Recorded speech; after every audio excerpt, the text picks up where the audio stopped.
seems like a long time ago, that story about the Hello Darlings, that tour operator that took money from so many people and then somehow couldn't deliver, and the owner, Tez Musa or Tasneem Musa, appeared to have disappeared, absconded, people looking for her wherever she may be.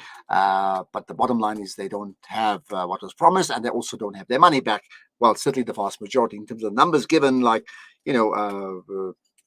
I mean, just so many. In fact, we'll look at those numbers in a moment, but I believe quite a few people affected by that. But I understand now there's been some significant development, because I also know there's been a Telegram group of affected people. They obviously have one interest, they want to get their money back, but there's some significant developments that will affect you if you are owed money by Hello Darlings, right? So with me is Fazlul Sulaiman, who's a director of the Azania Trust Liquidators. Fazlul, appreciate your time. Assalamu alaikum. Good morning. Walaikum salam. Good morning to you and the listeners, Ashraf. Thank you for having me on your show. Thank you. I mentioned the point. There's some developments. So what are those developments that I think are significant, certainly for a person who's owed money? Okay, Tasneem or Tez Musa, she was well known, stopped paying people around about middle towards the end of February of this year, their refunds. Mm-hmm. And this whole thing went belly up, and there was a whole lot of rumors and stuff going on. And then people started laying fraud charges. Now, fraud is a very difficult thing. I'm not a criminal lawyer, I'm a liquidator per se, but I don't believe that there was any fraud here. Fraud would be if I sell you a Kruger and which is valued at 30,000 Rand for 20,000 Rand, and you find out 2 weeks later that it's a fake Kruger and you come back to me, that's fraud. So you go to the police, you'll open a fraud case, they'll go to the prosecutor and they'll decide if they want to prosecute or not. In this case, you bought a holiday package, which was also too good to be true as such.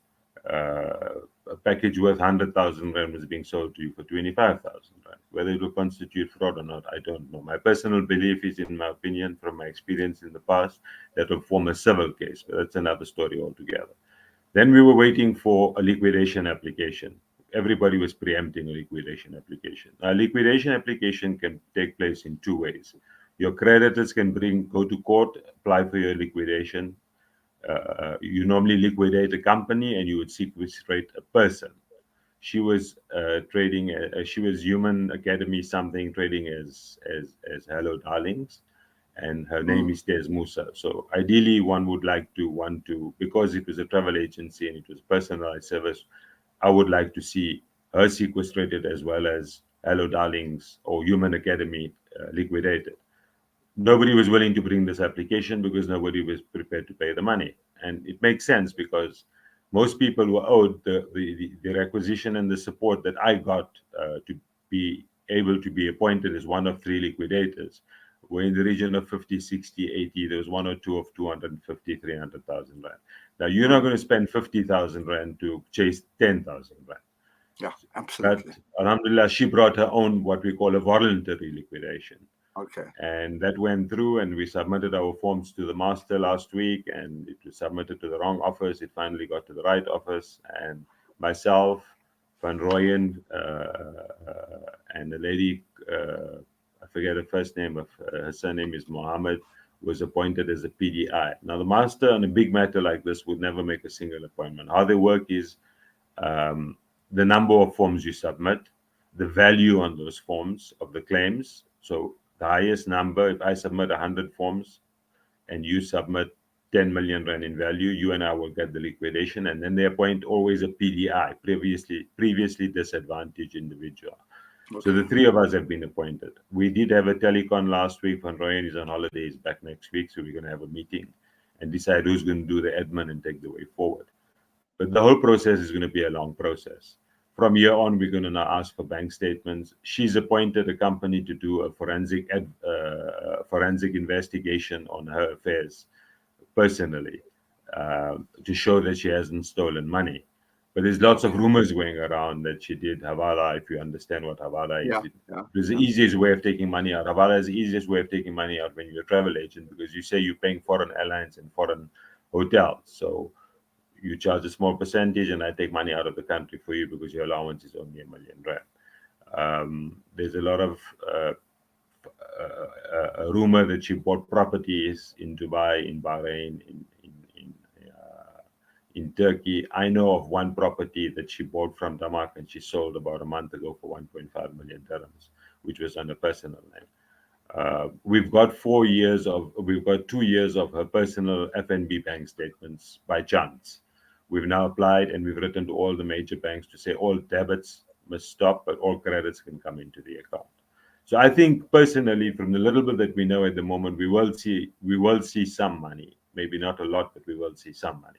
The difficulty we have is we need to interview Tess, and we don't know where she is. And obviously, there's a lot of assets and a lot of funding that has been happening outside the country. So we need our courts to give us permission to go to Dubai, and then we need the Dubai courts to give us permission to dig into her affairs and the company's affairs there, Okay. and the same thing in Turkey. All right. So, Uh, lots of thoughts, picked up there. I think for most people listening, they'll be totally confused by the legal jargon as to what may happen with provisional liquidation and final liquidation. All they're going to is like, can I get my money back? Now we'll get to the how much just now, right? But okay. what's you did say it's a long process. How significant is it that the application for liquidation, so the provisional liquidation, was made by her versus by the creditors who didn't take it up because it'll be too expensive for them? What I'm saying, how significant is that in terms of the way it It plays doesn't out really make a in terms difference. of the liquidators being appointed, people like yourself? Yeah. Yeah, no, it doesn't really make a difference that she brought it. She just made our task easier and she saved us on an opposed application 50, 60,000 rand. Okay. I had 354 people on the Telegram group. So if I had to go and take 500 rand from each, I could have raised 170,000 rand and easily brought the application. But we didn't. We waited. We held back. Nobody wanted to chase sort of good money after bad money. So we waited, and like I said, alhamdulillah, we got the application. That she brought the application voluntarily and a creditor didn't bring it makes no difference. Okay. How Um, just your thoughts from what you know?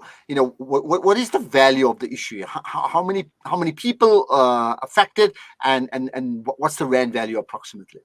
this this Telegram group that was formed by Yusuf Abramji and the fraud charges and whatever have you Mhm. was, I speak under correction, around about 354 people, totaling about 30 million rand. Okay. And is 30 million in business terms, not at community level, but national, is that a significant amount of money? Unfortunately, it's a difficult question you're asking me, and it would be there's a word I'm looking for, I can't find, but 10,000 for you might be a little, 10,000 for me might be a lot. There's a lot of people that put their life savings in there. Somebody phoned me from Cape Town the day they were supposed to leave for honeymoon.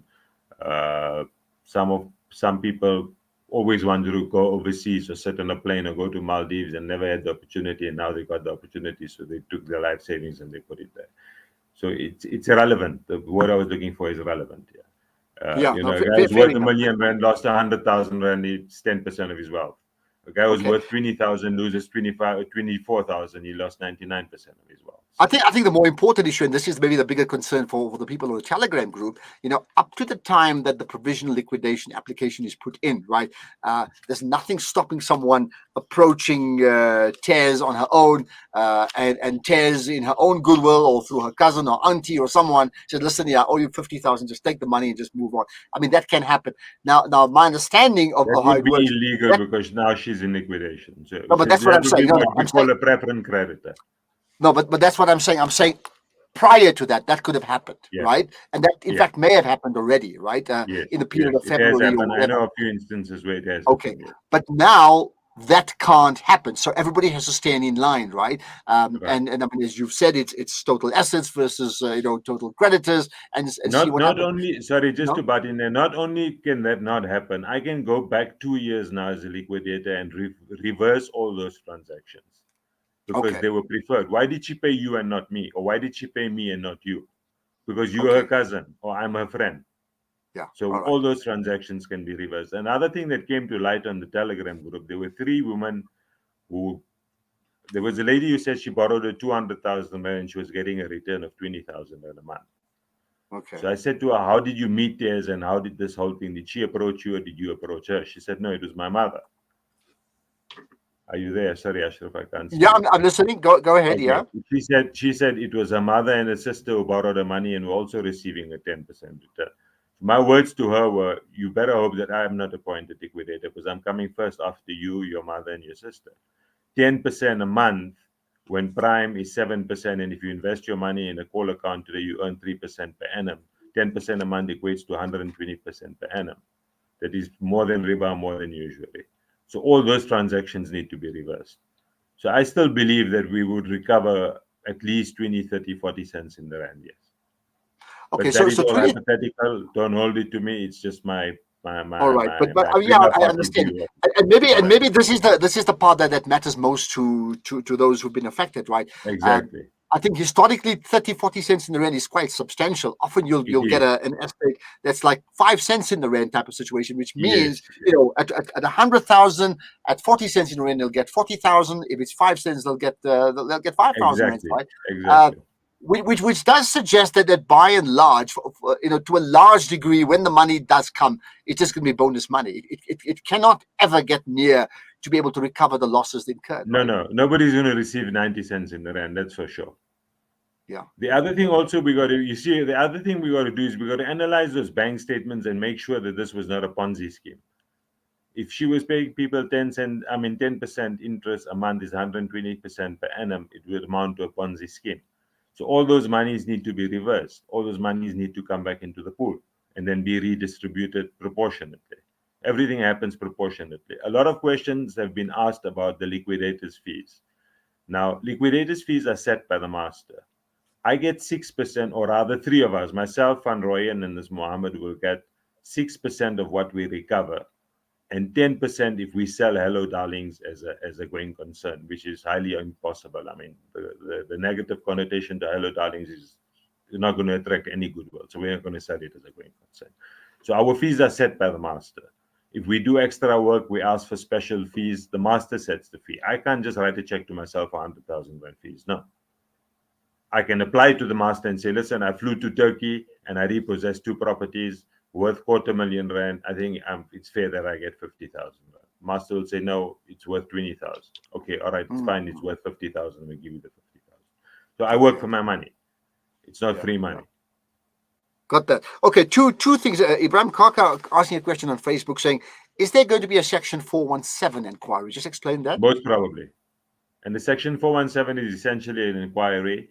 And but to hold a Section 417 will only be feasible if we can get Tez back to the country and get her to attend, because she can answer most of the questions. We know of other people that she's dealt with in Durban, and an ex-husband and a mother and whatever. But I don't know how much and they can always hide behind we call them to a 417, which is expensive because you need a commissioner, you need a lawyer, you need an advocate. Uh, uh, all that is going to be expensive. But if we're not going to have tests, it's not going to be worth having a 417 inquiry. Okay, which brings me to the next question before we wrap up. In terms of from provisional liquidation to final, I mean, I would think that's going to happen. There'll be no opposition to the liquidation. I doubt it. Yeah. Um, the fact that Tez is, in your words, nowhere to be found, would that make any difference to your work? It'll make my work much more difficult. But in today's modern day and age and modern technology, it's not difficult to trace somebody. So I believe that yes, we will find her. Interpol is on her. The Hawks are on her. Uh, I don't Okay. want to go too much into that, but we'll find her. Inshallah, we'll Okay, find her. here's the last thing, right? You mentioned, businesses fail. People, I can think of millions of people who had great businesses that fail, that somehow doesn't work out, and they collapse and they close and they restart again. I mean, that's the nature of business, right? There's a difference between intent here, right? Yeah. The argument at the time when we heard the story surface was, and the allegation therefore would be, crook or holiday swindler, right? Can she be called that? I seen one of her invoices and I was quite surprised. 245,000 Rand, Maldives, 1st to the 9th. Hello, darlings, phone number, email. Now, if I got an invoice like that, I would never pay it. So I phoned the party and I said, you did an EFT for 245. He said, yeah, well, my wife brought the invoice to me. She told me to pay. She booked holiday for us. A businessman won't do that. Intelligent businessman and experienced businessman won't do that. No VAT number, no company registration number, no invoice number. So there was something. Um, the two things I need to mention to you also is that when we do the inquiry and we analyze the bank statements, we can do what we call is in legal terms, lift the corporate veil. So if she was associated with company A, B, C, X, Y, and Z, and we see there's a lot of funds moving between these companies, and there were transactions that had nothing to do in the travel industry, whatever, we can lift the corporate veil and say, apply to court and say, we want to liquidate company A, we want to sequestrate Ashraf Garda, we want to sequestrate Fazlul Sulaiman because they, Mm. we think, are party to have hidden the funds away. And if she's stolen this money, like you say, crook or not, then obviously somebody's holding the money for her. So we got to get to the bottom of that. And that is our job as liquidators because we now acting for the creditors in the best Okay, interest of the creditors. I understandably. just want to also say before we Yeah. go that I apologize for not answering every question you're asking me because I don't want to compromise myself and I don't want to compromise the situation we are in now. Bear in mind, we just got the order last week. So we can have an interview at a later date when we have more information. But Well, it's that's looking, completely I would that. say it's looking good. To me, it's looking good. Okay, that's understandable. Just the last thing you said from the outset, it's a long drawn process. Yeah. Give us an indication. Typically, how long will this process take I should to have, final liquidation where there's a distribution? Yeah. I should have normally about 5 years ago, it would take 2 years to wind up. With since COVID and the master's office closing and not paying their rent and ESCOM having load shedding, it's taking 3 years. Just to give you an example, we in 2022, last year, I think it was August, October 2021, I got a final certificate of appointment dated 1996 And from that the should tell Pretoria you. Look Master. at it. Cause for serious So that concern. tells But you how the system works, okay? Your guess is all as right. good as mine. How long is a piece of string? Fazlul Sulaiman, I want to answer that question because we leave it to the agreed parties to hope that that piece of string is pretty short, so it'll help them. A director of the Azania Trust Liquidators, one of the three effectively liquidators appointed as per the provisional liquidation to Hello Darlings or Tasneem Musa, and when that final liquidation comes up at the point made, 40% or 40 cents in the rand at most. I don't know. Some suck, but inshallah, yeah. Yeah, we'll see what happens. Thank you so much for that. Most appreciated. You're welcome. I appreciate it. And thank you for having me on your show. And assalamu alaikum to you and all the viewers. Walaikum salam. Of course, you as a viewer, as a listener, you have an opinion. You can post your comments right away. At the back end of this interview, you can also WhatsApp voice note us 061 766 0355. What do you make about the conversation I've had with the liquidator regarding your money? More to come with Al Jama'ah celebrating year 15 right after this.